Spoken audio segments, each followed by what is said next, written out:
So guys, I'm cheating on Mika. But you're telling people The craziest rumor. Okay, How old are you? How old are you? Dreamers. Period.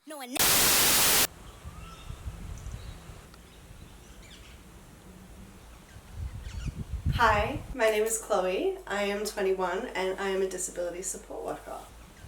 I challenged myself to do 90 days with no social media. I realized that it was too much easy dopamine. I was getting stuck in a rut, doom scrolling. I would just constantly be glued to my phone. I wasn't finding anything rewarding. I was realizing that I was wasting my time. I would spend 4 hours doom scrolling on TikTok, and then I would sit and think to myself, you know, what do I have to show for these 4 hours? Absolutely nothing. It just felt like my life was just never good enough because I was just constantly seeing the perfect projections of other people and thinking my life's not aesthetic enough, I'm not going out enough, I'm not cool enough, and it just was not a healthy place. The time that I would have spent scrolling or whatever, like, I'm picking up hobbies. I'm currently teaching myself how to play an instrument, which I'm loving. I'm teaching myself how to draw. I always thought I was a horrible drawer, and I still am probably pretty horrible. But the thing is, it's been such a mindset shift because it's like, instead of, I don't know, if I got it really into drawing and then started following all these artists, I'd probably feel pretty bad about where I was starting at.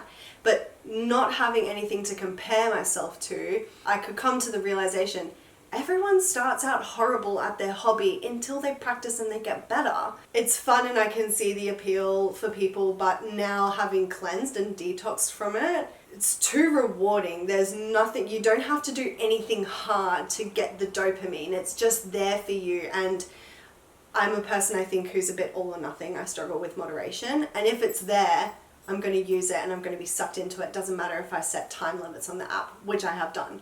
I will ignore it. I will never have TikTok again in my life. I feel very confident about that fact because it was ruining my motivation. So because of that, my life feels so much more relaxed, so much more slow paced. I just feel so much more in control of my time. I think it allows you to put out a version of yourself that you want people to believe that you are. When in reality, a lot of the time you can be trying so hard to put out this version of you that you kind of lose the version of yourself that you still are. I mean, a lot of us have very stressful lives, you know, uni, study, you know, work, that kind of thing. I think it's just, you know, at what point does it become a break to then, you know, something that is kind of taking over your night. You know, you might spend 4 hours on TikTok and you've lost your evening, that kind of thing. So it's about moderation. I find that I get pressure from seeing other people's posts, which obviously not always are like their true lives, but it's like, okay, well, I'm that age, but like, you know, like, I don't have that many friends, or like, okay, well, I don't have a boyfriend, or like that kind of pressure of being a certain way.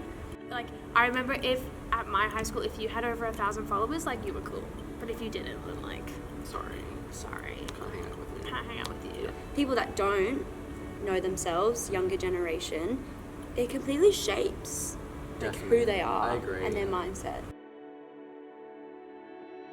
No one's going to make that change for you. You have to be dissatisfied with your use. You're the only one who can change it.